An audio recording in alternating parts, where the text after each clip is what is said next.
All right. What's going on, party people? This your man Griff. The art of notarization, stamping the right way. That's what we're doing tonight. So we're going to hop right into this here, and what we're going to be talking about tonight is corporate acknowledgments. Um, Not everybody has run a business before. Not everybody can understand the way things are laid out with corporate acknowledgments. So I said, let me just do one. To some people, maybe even to me, they seem to be pretty easy to figure out when you understand business structure. So we're going to cover this tonight and give me your thoughts, questions, anything that you can think of that I may miss. I might not miss anything, but even anything that you just come up with about whatever, because there's various different ways to do a corporate acknowledgement. Not, not every state even has them. I mean, I went to the NNA and was looking. I didn't see that many states with them. So do your own research to find out whether or not your state has them. The one that I'm using is for Virginia, and or a general one that I've seen used for Virginia, and one that I found on the NNA for Arkansas. Okay. And then there's a third one that I'm using that somebody crafted for Maryland. However, I didn't actually see a corporate acknowledgement in on the NNA site for Maryland. So double check with your state and find out whether or not they allow notaries to do corporate acknowledgments or what their version of a corporate acknowledgement would be. And just to make sure we're all on the same page, corporate acknowledgement is concerning a business entity. When a business is, or somebody is signing on behalf of a business for some type of deal. And the corporate acknowledgement has to be laid out in such a way that it identifies the individual, their title, and the company that they're working for, or that they're in business with, that business for whoever they're representing. That's what a corporate acknowledgement does. Okay. Now, if I say anything incorrect, please feel free to to educate me on it so that we can all be correct. Okay. So let's share this. Turn these banners off real quick. Get all these banners out the way for a quick second. All right. And of course, I didn't put it up there, but y'all know how I be doing. All right. So let's see here. So what we have here is a corporate acknowledgement. I'm going to show y'all this blank one. So feel free if you want to just pause it for a quick moment. Feel free to do so, so you can just sort of look at it and see all the elements. And then what you should be doing right now when you pause it is just actually visualizing what goes where. Okay. Of course, we understand what tax ID is. Okay. This would be the first time I've ever seen a tax ID on a corporate acknowledgement. And maybe that's, and for whatever reason, they felt they needed that. And that's pretty cool because, I never thought about that to make sure that it matches with the company that the person is signing on behalf of. Okay. And then as we go down a little bit further, just pause it, take a look, make sure you see what's being asked here, and start thinking about what information goes where, and just follow the prompts. You got prompts down here telling you whose name needs to go there, whose title, all of that. And then as you continue to go down, it talks about the signature of the person who is for such and such company, their printed name and their title. And then you got the witnesses, signature, printed title, if applicable, because they may not have a title, and then their name, and then you have the notarial part. And as long as this here meets what your state says it should, then you can use this. If not, then you got to replace it. All right. So we've taken a look. So here's one that's already filled out. All right. I feel like I need to zoom in just a touch more. There we go. So in this case, it was for Maryland. Again, not saying that this is the standard Maryland acknowledgement for businesses, but this is one that I found out there. Okay. They could have just created this and then in the and in this case for Maryland. And as you see, let me show you real quick. This was from before 2020 because you can see the date there is 2001 for either 15, 11 through 19. So this is not a brand new one, but I changed the year to suit ours.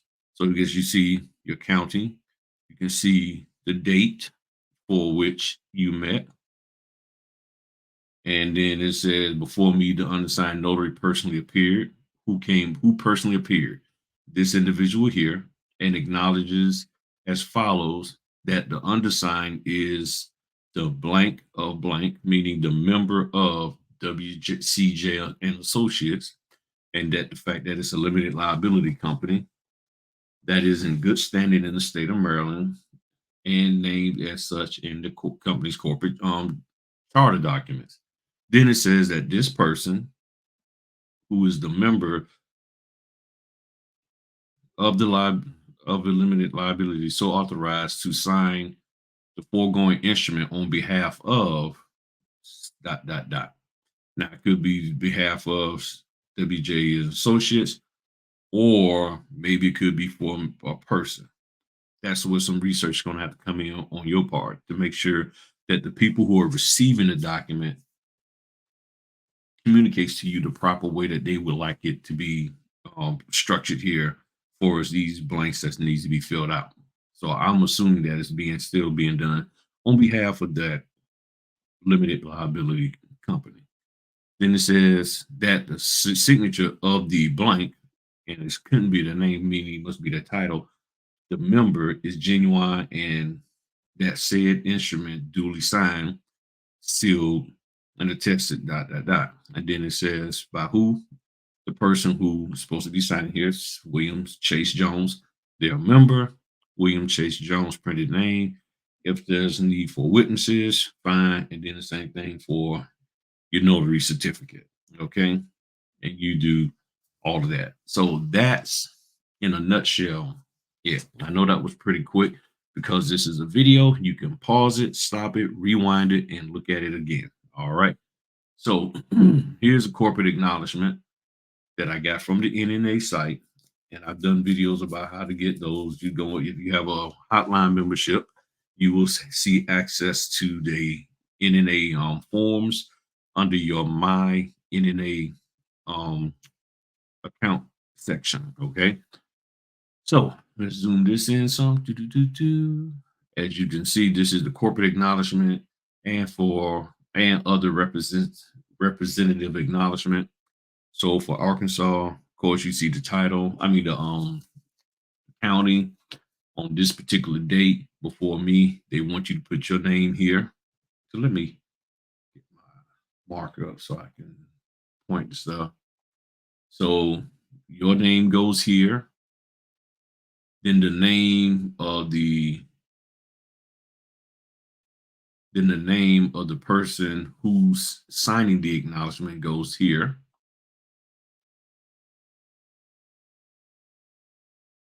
I don't know why it didn't turn blue. Oh well. Never could get that straight. So, oh well.